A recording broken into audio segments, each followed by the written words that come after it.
السلام علیکم ورحمۃ اللہ وبرکاتہ۔ تمام دیکھنے والوں کا آج کی اس پوڈ کاسٹ میں استقبال ہے۔ آج کا یہ دن بڑا تاریخی دن ہے۔ ابھی چند گھنٹے پہلے ہم کانسٹیٹیوشن کلب سے یہاں پہنچے ہیں اور تقریباً 10 لاکھ سے زائد لوگ چند گھنٹوں میں ایک ایسی ڈیبیٹ آلریڈی دیکھ چکے ہیں کہ جس میں اس تصور کو واضح انداز سے ثابت کیا گیا ہے کہ خدا موجود ہے، ہمیشہ سے موجود ہے اور ہمیشہ موجود رہے گا۔ اور آج کی اس ڈیبیٹ سے یہ پتہ چل گیا ہے کہ ایتھیسٹک ورلڈ ویو دلائل کے معاملے میں کتنا بینکرپٹ ہوتا ہے۔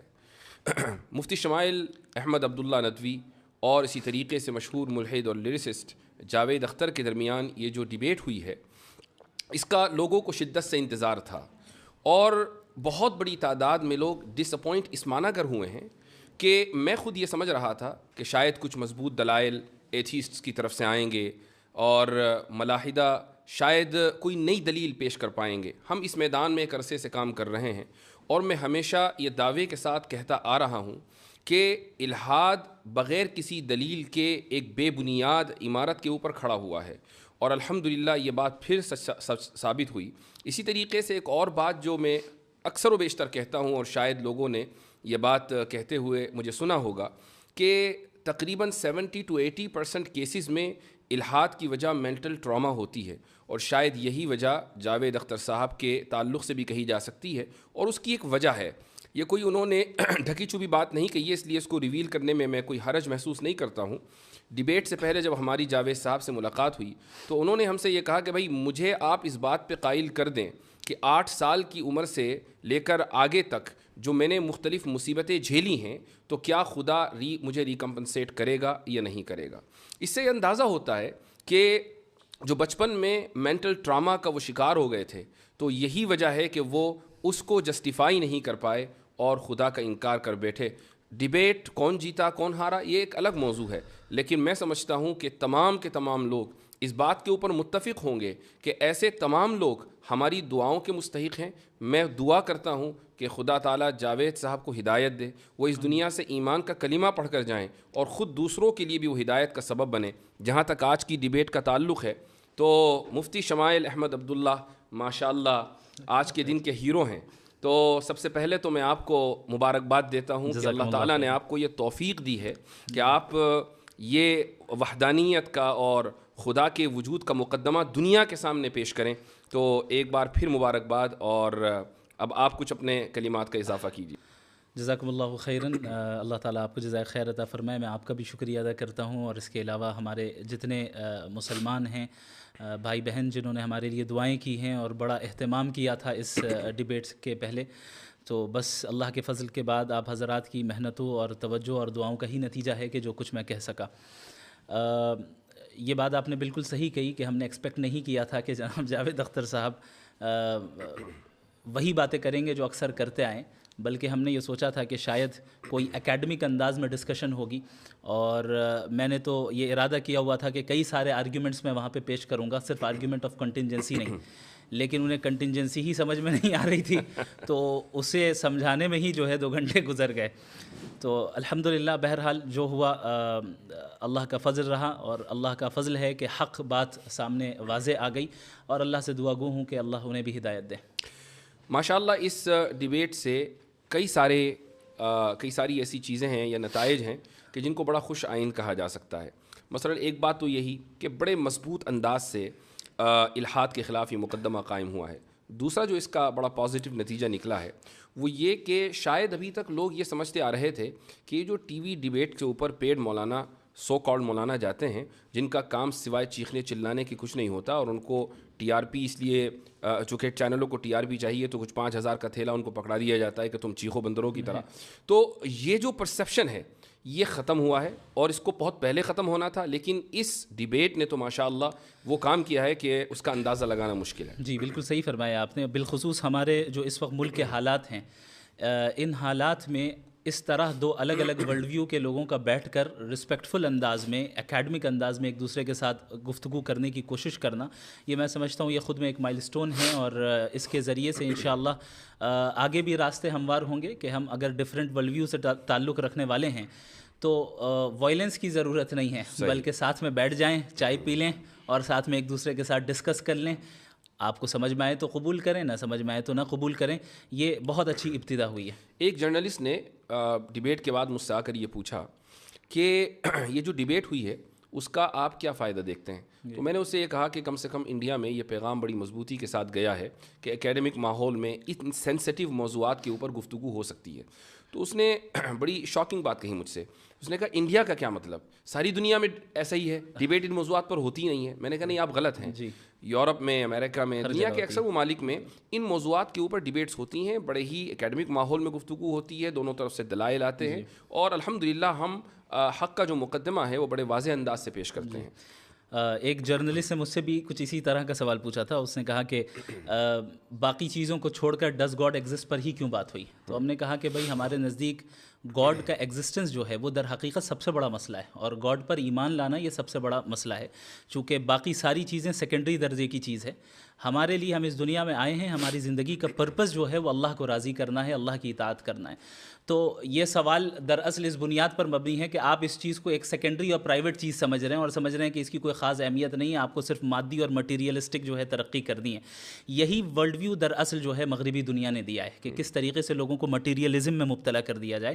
اور الحمدللہ اللہ نے چاہا تو یہ ایک بہت بڑا سبب بنے گا کہ لوگوں کو حق ان تک پہنچے اور سمجھیں کہ ہم اس دنیا میں کیوں آئے ہیں اور ہماری زندگی کا اصل مقصد کیا ہے. ضرور, ماشاء اللہ. اچھا, ڈیبیٹ میں کچھ ٹاپکس ڈسکس ہوئے, اور ویسے تو آپ نے ماشاء اللہ وافی شافی جواب دیا وہاں پر, اور میں سمجھتا ہوں کہ جو شخص بھی اس 2 گھنٹے کی ڈیبیٹ کو دیکھے گا تو جن موضوعات کا احاطہ کیا گیا ہے ان موضوعات کے اوپر اس کو اچھی معلومات فراہم ہوگی. لیکن چند باتیں ہیں جن کو ٹائم کی لمیٹیشن کی وجہ سے, اور جو اس وقت جو وائب رہتی ہے اس میں آپ کو 5 باتیں کہنی ہیں, ٹائم کم ہے, اس میں سے 2 باتیں آپ نے کہہ دیں اور 3 باتیں رہ گئیں, تو اس لیے پوسٹ ڈیبیٹ انالیسس کا یہ فائدہ ہوتا ہے کہ جو بات رہ جائے اس کو بعد میں ذکر کر دیا جائے. جاوید صاحب نے ایک بات کہی, اور وہ یہ کہ مذاہب کی تاریخ چند ہزار سال سے زیادہ نہیں ہے, یعنی وہ 7-8 ہزار سال, اور انسان اس سے پہلے کا ہے. اور یہ جو مذاہب شروع کیے ہیں یہ تعلیم یافتہ لوگوں نے کیے ہیں, لیکن ساتھ میں انہوں نے جو اس کا ایک چیز ایڈ کی ہے وہ یہ کہ مذہب ایک عرصے تک رہا اور اس کے بعد وہ ختم ہو گیا, پھر دوسرا مذہب آیا, پھر تیسرا مذہب آیا. اس سے یہ پتہ چلتا ہے کہ خدا فانی ہے. جی اصل میں ان کی پوری توجہ ٹاپک سے ہٹ کے ریلیجن, چونکہ اکثر وہ ریلیجنس پر ہی بات کرتے آئیں, اور مجھے لگتا ہے کہ گاڈ کے ایگزسٹنس پہ شاید ان کی پہلی ڈیبیٹ ہے, مجھے نہیں نظر آئی. تو وہ گاڈ کے ایگزسٹنس سے ڈائریکٹ خدا تک یعنی اصلی بندے سے پہلی ڈیبیٹ ہے. جی, اصلی بندے سے پہلی ڈیبیٹ ہے. جی جی, یہ بہت اہم پوائنٹ ہے. اس کی وجہ یہ ہے کہ یہ جشن ریختہ تو تھا نہیں کہ اس میں مثلاً کوئی صحافی خاتون یا کوئی مرد بیٹھ گیا اور اس نے کبھی غالب کا شعر پڑھ دیا اور انہوں نے 5 اشعار کا اضافہ کر دیا, اور پھر مستر کے کچھ اشعار حالت اضطراری شاید وہ یہی سوچ کر آئے تھے, وہ یہ سوچ کر آئے تھے کہ بھائی میں کچھ بھی پھینک دوں گا یا کچھ بھی کہہ دوں گا, تو اس طرح نہیں ہوا کرتا. اور یہ ایک good lesson has been learned, جتنا صرف ان کے ذریعے بلکہ جتنے بھی لوگ تھے کہ جو الہاد کی طرف سے پیش ہوئے تھے آڈینس میں, ان کو بھی یہ پتہ چل گیا کہ اہل مذہب کے پاس جو مقدمہ ہے وہ بہت اسٹرانگ ہے. اور یہ صرف انہی کا نہیں بلکہ پورے ایتھیسٹک ورلڈ ویو کا یہ ایک طریقہ رہتا ہے کہ وہ یہ پریٹینڈ کرتے ہیں کہ ایتھیزم ڈیفالٹ پوزیشن ہے. جی ہاں, جبکہ ایسا نہیں ہے. اگر ہم تاریخ میں دیکھیں تو جو بہت سب سے پہلا جو ملتا ہے ایتھیسٹ یا ایتھیسٹک فلسفی جو ملتی ہے, اگر ہم ہندوستان سے ہی لیں تو تقریباً وہ میرے خیال سے 500 سے 600 بیفور کامن ایرا ہے, اور اس سے پہلے بھی مذاہب کے ہمارے پاس یعنی ٹیسٹیمنیز موجود ہیں, آثار ظاہر ہوئے ہیں, اور پتہ چلا ہے کہ ان سویلائزیشنز کے ہاں اس سے پہلے سے خدا کا تصور موجود تھا. بلکہ ہر مذہب میں اگر خدا کا تصور ہے, صحیح یا غلط اس سے قطع نظر, تو اس کا مطلب تو یہ ہوا کہ جب سے مذاہب ہیں تب سے انسانیت اس بات کے اوپر متفق ہے کہ خدا ہے. خدا کی تشریح میں تو اختلاف ہوا ہے, تو یہ تو یونیورسل ٹروتھ ہوا. صحیح. اور جہاں تک ان کا یہ کہنا ہے کہ مذاہب آئے اور چلے گئے, خدا فانی ہو گیا, تو وہ مذہب غلط تھا اس لیے فنا ہو گیا, اس کا خدا کہاں فانی ہوا, خدا تو باقی ہے, صحیح مذہب آج بھی باقی ہے. ہر مذہب فیت مانگتا ہے. یہ تو ایسے سردرد والی چیز ہے, پتہ نہیں یہ کس کھول میں مبتلا ہیں, اس سے کیوں نہیں باہر آ رہے ہیں. اصل میں رچرڈ ڈاکنز نے یہ ذکر کیا ہے کہ فیتھ اور بلیف میں فرق ہے. فیتھ وہ ہے جو ارریشنل ہو اور اس کے پیچھے ایویڈنس نہ ہو, اور بلیف یہ ہے جو ایویڈنس بیسڈ ہو, ریشنل ہو, اور خود آپ ایکسپیرینس کر سکتے ہو. تو وہ ان کا اپنا ہے بھی نہیں, انہوں نے وہاں سے لیا اور اس پہ ان کو پورا فیتھ ہے. جی ہاں, اس پہ وہ غور نہیں کر رہے ہیں کہ صحیح ہے کہ نہیں ہے. جی ہاں. تو وہ ہمیشہ سے ہر ڈیبیٹ میں یہی کہتے ہیں, اسی لیے میں نے ان کو واضح کیا کہ بھائی فیتھ صحیح بھی ہو سکتا ہے, غلط بھی ہو سکتا ہے. آپ جو ڈیفینیشن فیتھ کی بیان کر رہے ہیں وہ بلائنڈ فیتھ ہے, اس کو تو ہم بھی نہیں مانتے ہیں. دو باتیں انہوں نے اور کہی ہیں. جی. ایک بات انہوں نے یہ کہی کہ انسان کی پیدائش رینڈم ہے, اور دوسری بات انہوں نے یہ کہی کہ انصاف انسانی تصور ہے. اس کو کیسے, مجھے یقین ہے کہ آپ نے اس وقت بھی جواب دیا تھا, لیکن پھر بھی اس کو تھوڑا سا الیبریٹ کریں. انسان کی پیدائش رینڈم ہے, یہ تو ظاہر ہے کہ ان کے ورلڈ ویو کے اعتبار سے, ہمارے ورلڈ ویو کے اعتبار سے بالکل واضح ہے کہ ہم اس دنیا میں ایک مقصد کے تحت بھیجے گئے ہیں. اب ان حضرات کی طرف سے سوال یہ ہوتا ہے کہ بھئی اگر ہم بھیجے گئے اس دنیا میں تو خدا نے ہم سے پوچھا کیوں نہیں, اسی لیے وہ اپنے آپ کو کہتے ہیں کہ ہم رینڈملی آ گئے. تو یہ سمجھنا چاہیے بھئی خدا کا اور انسان کا درجہ کیا ہے. وہ خدا ہے, آپ کا امپلائی تھوڑی ہے جو آپ سے پوچھے گا. تو ہم اس دنیا میں آئے, یہ آپ کو لگ رہا ہے کہ رینڈم ہے, جبکہ ایسا نہیں ہے, ایک مقصد کے تحت آئے. دوسری بات یہ کہ جو رینڈمنس ہے نا, تو اس کا جو پوائنٹ آف ریفرنس ہے وہ ہم ہیں, خدا نہیں ہے. صحیح. یعنی ہمارے لیے ایک انسان کی پیدائش رینڈم ہے, کسی کو پہلے سے پتہ نہیں ہوتا کہ 10 سال کے بعد کون اس دنیا میں آئے گا. ہمیں ایسا لگتا ہے کہ رینڈملی کوئی انسان آ گیا, لیکن خدا کے لیک آف انفارمیشن. ایگزیکٹلی. تو یہ تو آرگیومنٹ فرام اگنورینس ہے. آرگیومنٹ فرام اگنورینس ہے. اور یہ چیز میں نے اپنے اوپننگ اسٹیٹمنٹ میں بتائی تھی کہ یہ جو یا تو آرگیومنٹ فرام اگنورینس ہی ہوگا ان کے جواب کی بنیاد, یا پھر یہ کہ وہ ڈاگمیٹک آنسر دیں گے. انصاف انسانی تصور ہے, یہ تو سمجھ میں آ گیا, وہ آگے پیچھے کرتے رہے. انصاف انسانی تصور ہے, اور انہوں نے کہا کہ نیچر میں انصاف نہیں پایا جاتا ہے. تو میں نے کہا کہ اگر نیچر میں انصاف نہیں پایا جاتا ہے تو اس کا مطلب انصاف کا نہ ہونا نیچرل ہے. تو آپ کیوں اسٹرائیو کر رہے ہیں انسان کو لانے کے لیے, انصاف کو لانے کے لیے؟ اور انصاف اگر لوگوں کا بنایا ہوا ہے تو پھر مسئلہ وہی آبجیکٹیو اور سبجیکٹیو والا آتا ہے کہ آپ کیسے ڈیسائیڈ کریں گے کہ انصاف اچھی چیز ہے یا بری چیز ہے. آپ کے نزدیک انصاف اس لیے اچھی چیز ہے چونکہ سوشل کنسنسس ہے. تو سوشل کنسنسس تو ایسی چیز ہے جو ہر زمانے میں یعنی ہر 50 سال 100 سال میں چینج ہو جائے, اس کی تو کوئی گارنٹی نہیں ہے. جبکہ انصاف ایک ایسی چیز ہے جو کہ آبجیکٹیولی مورلی ٹرو ہے, اور جو چیز آبجیکٹیولی مورلی ٹرو ہو, ظاہر ہے کہ اس کے لیے کوئی ایسا فاؤنڈیشن اور اسٹرانگ فاؤنڈیشن چاہیے جو سوشل کنسنسس سے یا پرسنل پریفرنس سے چینج نہ ہو, بلکہ اکراس اسپیس اینڈ ٹائم یکساں رہیں, سیم رہیں.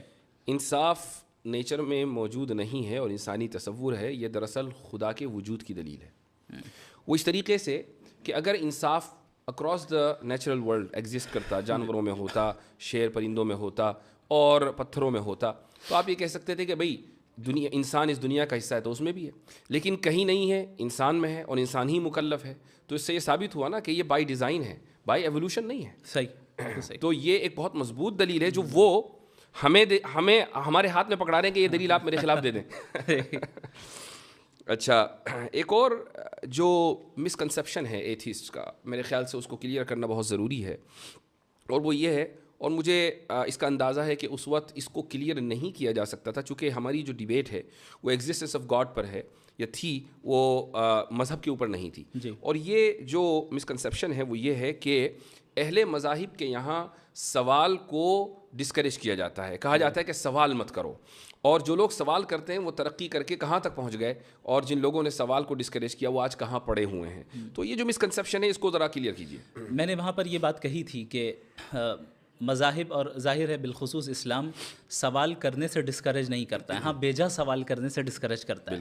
تو صحیح سوال اور غلط سوال, کہاں سوال کرنا چاہیے کہاں نہیں کرنا چاہیے, یہ دراصل فرق ملحوظ رکھنا چاہیے.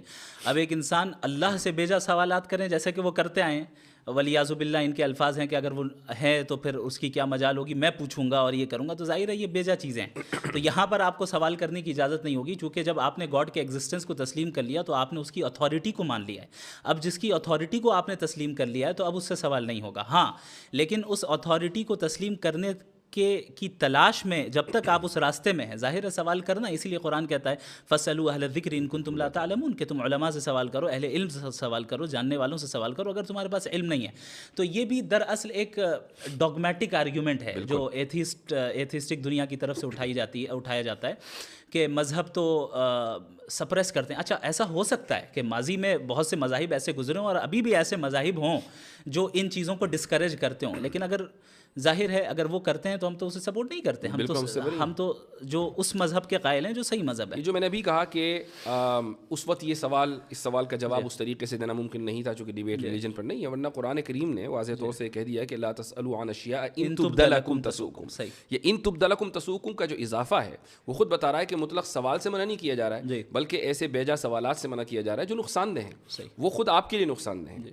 تو یہ جو ان لوگوں کی طرف سے ایک مسکنسیپشن پھیلایا جاتا ہے اس کو ٹھیک کرنا بہت ضروری تھا. اسی طریقے سے اگر آپ ہماری ہسٹری کو دیکھیں, خدا کی ذات اور خدا کی صفات کے تعلق سے میں سمجھتا ہوں کہ جتنا ڈسکشن ماضی میں ہو چکا ہے بالکل ابتدائی دور میں معتزلہ کے دور میں اور اس کے بعد, تو وہ پورا کا پورا رچ ٹریڈیشن اور کلچر یا کہہ لیں کہ پورا لٹریچر وہ آج بھی ہمارے پاس موجود ہے. اور بہت سے کریکلمز میں جو اسلامک ٹیچنگ کے اسلامک اسٹڈیز کے کریکلمز ہیں ان میں پڑھایا جاتا ہے. آپ دیکھیں کہ معتزلہ نے سب سے پہلے صفات کا انکار کیا. کیا آپ یہ کہہ سکتے ہیں کہ بھائی آج کوئی ایسا کر کے دکھا دے؟ بھائی معتزلہ نے اللہ تعالیٰ کی ذات کو صفات سے ڈیٹیچ کر دیا اور کہا کہ اس کی کوئی صفت نہیں ہے, تو کیا ان کی گردنیں مار دی گئیں یا یہ کہا گیا کہ تمہیں سوال کرنے کا حق نہیں ہے؟ تو یہ ایک بہت ہی بڑا دھوکہ ہے کہ جو ان لوگوں کی طرف سے پھیلایا جاتا ہے. جی ہاں, ایک بڑا بچکانہ سوال آیا اور میں تو بہت زیادہ حیرت زدہ رہ گیا, اور یہ حیرت کی وجہ یہ رہی کہ جب میں نے اس موضوع کے اوپر کام کرنا شروع کیا آن لائن اور سوشل میڈیا کے اوپر میں آیا, تو بالکل ابتدائی دنوں میں غالباً یہ بات ہے 2016 یا 17 کی, تو اس وقت جو بہت لو آئی کیو قسم کے اسلاموفوبز ہوا کرتے تھے وہ آ کے یہ سوال کیا کرتے تھے کہ قرآن میں ڈائناسور کا تذکرہ کیوں نہیں ہے. بڑے تعجب کی بات ہے. میں حیرت زدہ رہ گیا کہ جاوید صاحب ابھی تک ایوالو کیوں نہیں کر پائے اکیڈمیکلی. اصل میں اب تک وہ رسل کو ہی پڑھ رہے ہیں. وہ اب تک رسل تو کو ہی پڑھ رہے ہیں. جی ہاں, تو آپ کا جو جواب تھا وہ بڑا زبردست تھا ماشاء اللہ, کہ قرآن ہدایت کے لیے ہے, وہ جیوگرافی یا زوالوجی یا اس طرح کے مضامین کو کور کرنے کے لیے نہیں ہے. کچھ چیزوں کا اس میں مظاہر فطرت کے تحت تذکر آ گیا, وہ بات الگ ہے.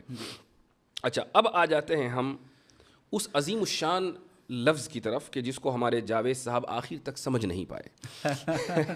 کنٹینجنسی. جی ہاں, کنٹینجنسی. کہیں میں نے وارن کر رہا ہوں کہ کہیں لوگ جاوید صاحب کی چڑ نہ رکھ دیں کنٹینجنسی, ان کے ہاں نیچے جا کے ٹویٹر کے اوپر یہ لفظ ٹائپ نہ کرنے لگیں. یعنی میں انکریج نہیں کر رہا ہوں, please don't take me wrong, لیکن ایسا ہو سکتا ہے. اس کی وجہ یہ ہے کہ یعنی ایک بہت ہی معمولی آرگیومنٹ, معمولی ان دا سینس کہ تمام داعین جو اس میدان میں کام کر رہے ہیں, جتنے بھی دعات ہیں یا جو ڈیبیٹس کرتے ہیں, جن کو ان موضوعات سے دلچسپی ہے, چاہے وہ اس طرف کے ہوں یا اس طرف کے, یعنی وہ مسلمان ہوں یا غیر مسلم ہوں, وہ آرگیومنٹ آف کنٹینجنسی سے واقف ہیں. جی, آپ ایک نہ بڑا چہرہ ہیں الہاد کا اس ملک میں, اور آپ ڈیبیٹ کرنے کے لیے آئے ہیں, اور نیشنل پلیٹ فارم کے اوپر ڈیبیٹ کرنے کے لیے آئے ہیں. راجدھانی سے وہ میں ڈیبیٹ ہو رہی ہے, اور آپ یہ نہیں سمجھ پا رہے ہیں کہ آرگیومنٹ آف کنٹینجنسی ہوتا کیا ہے. اور جبکہ ایکسپلین کیا گیا کئی مرتبہ اردو میں بھی اور ہر طریقے سے, آپ نے بھی کھڑے ہو کر سوال کیا ان سے اور انفینٹ ریگریس کو سمجھانے کی کوشش کی, لیکن اس کے بعد بھی نہیں سمجھ سکے. بڑا تعجب ہے. میں سمجھتا ہوں کہ اب جس عمر میں وہ پہنچ گئے ہیں, جیسے اب ظاہر ہے ایتھیسٹک ورلڈ ویو الگ ہے, ہمارے ورلڈ ویو میں جب اس عمر کے میں کوئی پہنچ جائے اور دیندار ہوں تو ہم پھر ان کو کہتے ہیں کہ گوشہ نشینی اختیار کرتے ہیں وہ حضرات, اور دعا کرتے ہیں, ہم ان سے دعا کی درخواست کرتے ہیں. اب انہیں اپنے ورلڈ ویو میں گوشہ نشین بن جانا چاہیے. اب جو ہے وہ ان چیزوں میں نہیں پڑنا چاہیے, بلکہ توجہ دیں اور کوشش کریں کہ بھئی کیا بات ہے, حقیقت کو تلاش کرنے کی کوشش کریں, اپنے حد تک رکھیں. کیونکہ ایک ڈیبیٹ کے اندر الیکٹران اور نیوٹران کی تسبیح پڑھیں. ایک ڈیبیٹ کے اندر 2 گھنٹوں کے اندر کتنی جگہ وہ اپنے آپ کو کانٹراڈکٹ کر رہے ہیں. اگر ہم اس کو ریکیپ کریں اور دیکھیں, جب ہم مورالٹی کی بات کرنے آئے تو وہ کہہ رہے ہیں کہ سوسائٹی سے مورالٹی طے ہوگی, تو ہم نے کہا آپ نازی جرمنی کو سپورٹ کرتے ہیں. نہیں, پلانٹ ارتھ, تو پلانٹ ارتھ میں جو ہے اکثریت جو ہے مذہب خدا کو مانتی ہے, آپ نہیں مانتے. پھر لاسٹ میں کہہ رہے ہیں کہ میں میجورٹی والی بات واپس لیتا ہوں. وہ بہت اہم پوائنٹ ہے, بہت اہم پوائنٹ ہے. اچھا, یہ جو آرگیومنٹ آف کنٹینجنسی ہے یقیناً لوگوں نے اس کو سمجھ لیا, لیکن پھر بھی ہمارے ناظرین کے لیے اس کو مختصر انداز میں سمجھائیے. دیکھیں, اس کائنات کی ہر چیز کنٹینجنٹ ہے. اس کا مطلب یہ ہوتا ہے کہ یہ ایگزسٹ کر بھی سکتی تھی اور نہیں بھی کر سکتی تھی, یعنی اس کا ایگزسٹ کرنا کوئی نیسیسری چیز نہیں تھی. اور اگر ایگزسٹ کرتی تو ڈفرینٹ لاز کے ذریعے بھی کر سکتی تھی. یعنی ابھی جو لاز آف نیچر چل رہے ہیں, ہو سکتا ہے کوئی اور لا آف نیچر ہو. علم کلام کے طلباء کے لیے اضافہ کر دوں, اسی کو ممکن الوجود کہا جاتا ہے. ممکن الوجود عدم ہو سواء. جی, تو جو ممکن الوجود ہوگا, جو کنٹینجنٹ ہوگا, وہ ظاہر ہے کسی اور کے اوپر ڈپینڈڈ ہوگا اپنے ایگزسٹنس میں. تو اب وہ کس کے اوپر ڈپینڈڈ ہے, ہم یہ دیکھیں گے کہ بھائی کیا وہ چیز بھی کنٹینجنٹ ہے، ممکن اچھا، الوجود اور ہے. یہاں پر بھی اس کا اضافہ ضروری ہے. لوگ کہیں بھائی کیوں ہوگا؟ اس کی وجہ یہ ہے کہ جب ایک چیز کا وجود اور عدم دونوں برابر ہیں، یہ ترازو کے دو پلڑے ہیں، تو کسی ایک پلڑے کو بھاری ہونے کے لیے اس میں وزن ڈالنا ضروری ہے. یہ وزن ہے ارادے کا. تو کسی نہ تو ارادہ کیا ہوگا نا، کہ جس نے عدم پر وجود کو ترجیح دی ہوگی، اس لیے کنٹینجنسی ہے. جی آگے بولیے. تو یہاں سے عقلی طور پہ لاجیکلی ہم اس نیسیسری بینگ تک پہنچتے ہیں جو واجب الوجود ہے، یعنی جس کا ایگزسٹ نہ کرنا ناممکن ہے. چونکہ اگر وہ ایگزسٹ نہ کرے تو ظاہر ہے یہ ساری چیزیں وجود میں نہیں آ سکتی. اور اس واجب الوجود ذات کا انڈیپینڈنٹ ہونا، ایٹرنل ہونا، نالجبل ہونا، سیلف سفیشینٹ ہونا اور ایک ہونا یہ بالکل ضروری ہے. تو یہ جب باتیں میں نے کہی تو لاسٹ میں یہ کہہ رہے ہیں کہ ان کے نزدیک تو عقل سے ہم خدا کو جان ہی نہیں سکتے. یعنی یہ کانٹرڈکشن ہے. یعنی پورا آرگیومنٹ اس پہ تھا کہ عقل کے ذریعے ہم خدا کے ایگزسٹنس کو کیسے جانیں، اور آپ وہ نہیں سمجھ پا رہے ہیں، اور اخیر میں کہہ رہے ہیں آپ تو کہہ رہے ہیں کہ عقل سے ہم سمجھ نہیں سکتے. تو میرے خیال سے یہ ان کی عمر کا تقاضا تھا. اور اسی طریقے سے وہ انفینٹ ریگریس اور تسلسل کو بھی نہیں سمجھ پائے. بلکہ حیرت ناک بات یہ کہ جب میں نے ان سے یہ سوال کیا کہ آپ اس کو درست سمجھتے نہیں، تو انہوں نے کہا میں درست سمجھتا ہوں. میرے خیال سے وہ سمجھ ہی نہیں پائے انفینٹ ریگریس کیا ہے، اس لیے انہوں نے کہہ دیا. اور آپ نے بڑی اچھی مثال دی کہ کئی سارے شعراء ایک ساتھ پوئٹس کھڑے ہوں، اور مان لے جاوید اختر صاحب سب سے آگے ہوں، اور وہ کہیں کہ میں اس وقت تک پوئٹری نہیں لکھوں گا جب تک پیچھے والا نہ لکھے، اور وہ کہے کہ میں نہیں لکھوں گا جب تک پیچھے والا نہ کہے. تو یہ تسلسل ہو جائے گا. تسلسل باطل ہے. اس طریقے سے چلتا رہا اینڈلیسلی، اور اگر کہیں ہم نہیں رکیں گے تو پوئٹری ایگزسٹنس میں ہی نہیں آئے گی. یعنی پوئٹری اگر ایگزسٹنس میں آئی، اس کا مطلب کوئی ایک ایسا پوئٹ ہے جو اپنے پیچھے والے پہ ڈیپینڈ نہیں کرتا ہے، وہ انڈیپینڈنٹ ہے. بالکل اسی طریقے سے اگر اس یونیورس کے جو کازز ہیں، اگر یہ انفینٹ ریگریس آف کازز ہوتا تو ہم اور آپ یہاں پہ آج موجود ہی نہیں ہوتے، پوڈ کاسٹ ہی نہیں کر رہے ہوتے. ہم یہاں موجود ہے، اس کا مطلب کوئی ایک انڈیپینڈنٹ ذات ہے جو کسی اور کے اوپر ڈیپینڈنٹ نہیں ہے، اس نے اپنے ول سے جو ہے ڈیسیجن لیا ہے. علم کلام کے طلباء کی آسانی کے لیے کہہ دوں کہ اگر علت اولا نہ ہو تو معلول اخیر نہیں ہو سکتا. ماشاءاللہ. تو اچھا یہ بتائیں کہ اس میں علم کلام کا کتنا رول رہا آپ کی ڈیبیٹ میں، آپ کے لیے؟ پورا علم کلامی تھا اور کیا تھا. ایک ہے آپ اس کو پریزنٹ کر رہے ہیں ماشاءاللہ، اور ایک یہ کہ علم کلام کے جو مباحث ہیں جیسے تسلسل ہے، دلیل توقف ہے، یہ تو ماشاءاللہ چونکہ آپ نے اس سے استفادہ کیا ہے تو یہ بڑی خوش آئند بات رہی. اور اس کی وجہ یہ ہے کہ علم کلام کو فرسودہ علم سمجھا جانے لگا تھا. میں سمجھتا ہوں کہ علم فرسودہ نہیں، البتہ اصطلاحات ضرور فرسودہ ہو گئی ہیں. ان کو تھوڑا سا ریفائن کرنا چاہیے اور جدید علم کلام کی طرف لانا چاہیے. یہی بات ہے کہ جب ہم علم کلام کی تجدید کی بات کرتے ہیں نا، تو تجدید لسان یعنی زبان کی تجدید کو چھوڑ کر ہم کانٹینٹ کی تجدید پر چلے جاتے ہیں. ہاں یہ ایک پرابلم ہے. تو لوگ یہی نہیں سمجھتے کہ علم کلام کی تجدید کا کیا مطلب ہے. یعنی میں اس بات سے متفق ہوں کہ آج کی آپ کی جو ڈیبیٹ کامیاب رہی ہے وہ اس لیے کہ جو ٹرمینالوجیز دقیق مباحث علم کلام کے اندر پائے جاتے ہیں عربی میں، آپ نے ان کو انگلش کے قالب میں ڈھال کر لوگوں کے سامنے پیش کیا اور لوگوں کو سمجھ میں آ گیا. اگر آپ تسلسل اور دور اور دلیل توقف اور یہ سب کہہ رہے ہوتے اور معلول اخیر اور علت اولا، تو یا تو میں سمجھ رہا ہوتا یا آپ سمجھ رہے ہوتے. صحیح بات ہے. اور اللہ تعالیٰ آپ کو جزائے خیر عطا فرمائے. اس میں آپ کا بہت بڑا رول ہے، آپ سے ہی سیکھا ہے. بارک اللہ فیکم. اچھا ایک سوال جو بہت اہم ہے وہ ہے اللہ تعالیٰ کی انٹرفیرنس اور دعا. اس کے تعلق سے آپ کیا کہیں گے؟ یعنی یہ سوال ذہن میں آتا ہے کہ اگر خدا نے ہر چیز کو سیٹ کر دیا اور اب وہ سائڈ میں ہو گیا، جیسے چیزیں چلنی چاہیے ویسی چل رہی ہیں ایک میکینسٹک انداز میں، تو پھر دعا مانگنے کی ضرورت ہی نہیں ہے. اور اگر ایسا نہیں ہے تو دعا مانگنے کی ضرورت ہے. ایسا تو نہیں ہے کہ میکینٹک اسٹائل میں جو ہے یہ دنیا چل رہی ہے، بلکہ اللہ رب العالمین ہر لمحے اس نظام کو چلا رہا ہے اور اس کی تدبیر کر رہا ہے. انسانی زندگی میں بنیادی طور پہ دو قسم کے احوال آتے ہیں. ایک وہ ہیں جن پہ اس کا کنٹرول نہیں ہوتا ہے، اور دوسرا وہ ہے جس پہ اس کا کنٹرول ہوتا ہے. مثال کے طور پہ ہم فری ول کا استعمال کر کے ہم اعمال کرتے ہیں، اعمال کو انجام دیتے ہیں، اب چاہے اچھا عمل کریں یا برا عمل کریں. بہت سے حالات ایسے ہوتے ہیں جہاں پہ ہمارا کنٹرول نہیں ہے. مثلا کوئی حادثہ ہو گیا یا کوئی ایسی چیز آ گئی جسے ہم تبدیل نہیں کر سکتے ہیں، تو وہ براہ راست اللہ کے حکم سے ہوتا ہے. تو دعا کی اہمیت اس لیے بھی باقی رہتی ہے چونکہ وہ حالات بھی ایک طرف ہیں جہاں پہ آپ کا کوئی کنٹرول نہیں ہے اور اللہ کا مکمل کنٹرول ہے. دوسری چیز، جب ہم کوئی عمل اپنے فری ول سے بھی کیوں نہ کر رہے ہوں، اللہ کی توفیق ضروری ہوتی ہے. اس لیے اللہ سے دعا مانگنے کا حکم خود اللہ نے دیا. اور اگرچہ ایسا ممکن ہے کہ اس دنیا میں ہو سکتا ہے کہ ہم جو مانگ رہے ہیں اللہ سے وہ ہمیں اس دنیا میں نہ ملے، لیکن اس کا جو ریوارڈ ملنا ہے وہ اللہ کے یہاں متعین ہے. اسی لیے اللہ کے نبی صلی اللہ علیہ وسلم نے دعا کو عبادت قرار دیا. تو ظاہر ہے یہ مستقل ایک عبادت ہے. یعنی بالفاظ دیگر یہ کہا جا سکتا ہے کہ ہم دعا مانگتے ہیں تو اس بات کی کوئی اس بات کی کوئی یعنی گارنٹی نہیں ہے کہ وہ دعا اسی انداز سے قبول ہوگی جس انداز سے ہم چاہ رہے ہیں. جی یعنی ہو سکتا ہے کہ وہ اجر کی صورت میں قبول ہو جائے, ہو سکتا ہے کہ وہ تاخیر کی صورت میں قبول ہو جائے.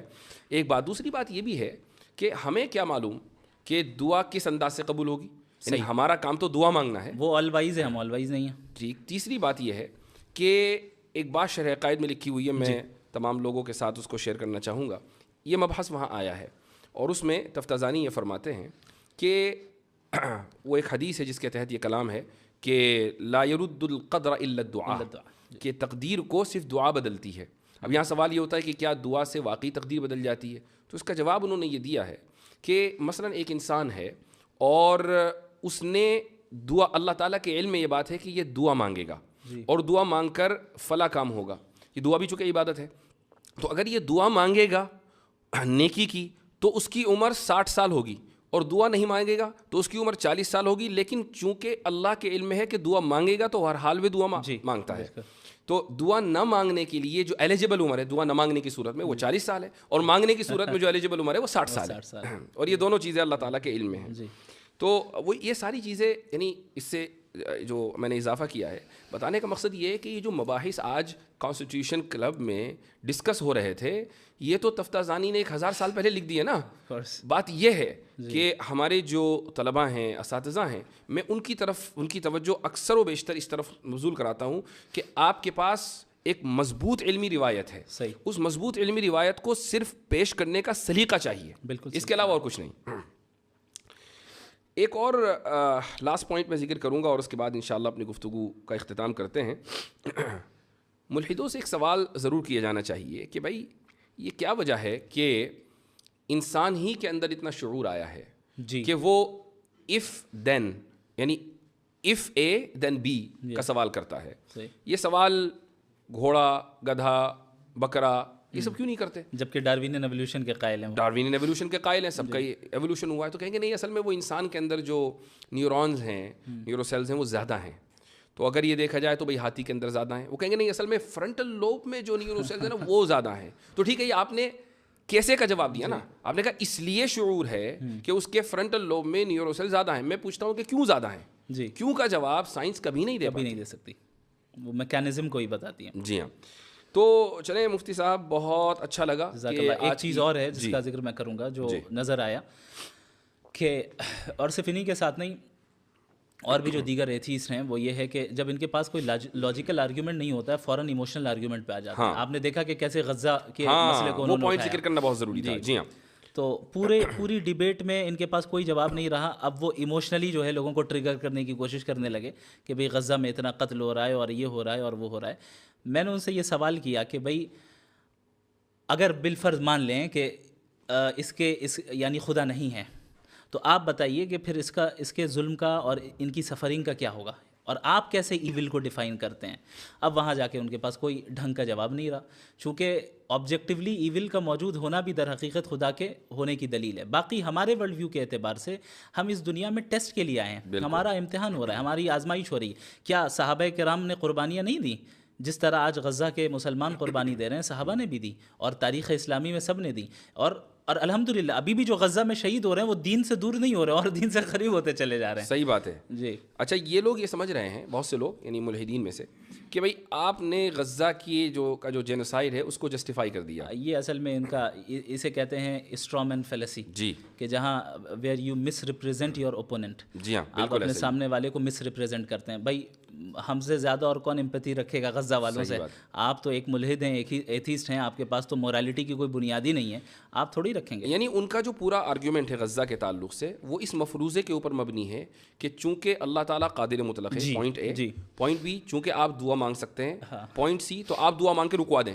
یہ کیوں نہیں کروا رہے ہیں؟ یہ تو سمجھ رہے ہیں کہ آٹومیٹک جیسے بٹن کو دباتے ہیں ویسے ریموٹ کی طرح اللہ کام کرے, ولیعوذ باللہ تعالیٰ. پوائنٹ اے قادر مطلق ہے, اس میں کوئی شک نہیں ہے. پوائنٹ بی ہم دعا مانگتے ہیں, اس میں کوئی شک نہیں ہے. لیکن پوائنٹ سی کہ ہم دعا مانگ کر کام کروا دیں, ان دو شروع کے مقدمات اور تیسرے مقدمے میں کوئی تلازم نہیں ہے. صحیح. اللہ اس وقت کرے گا جب وہ جانتا ہے کہ بہتر ہو, اور جب وہ کرنا چاہے گا ہمارے اعتبار سے نہیں کرے گا. بالکل. ماشاء اللہ. ایک مرتبہ پھر آپ کے توسط سے پوری امت کو مبارکباد. جزاکم اور اللہ یہ خیرا. ایک بہت بڑا دن ہے اور بہت بڑا ایونٹ ہے. الحمدللہ. اور الاسلام یعلو ولا یعلی علیہ وقل جاء الحق وزهق الباطل ان الباطل كان زهوقا. جزاکم اللہ خیر بارک الجزاء. اللہ فیکم. بل نقذف بالحق على الباطل فيدمغه فيدمغه فإذا هو زاهق ولكم ولكم الويل الويل مما مما تصفون. تصفون. جزاکم اللہ خیرا.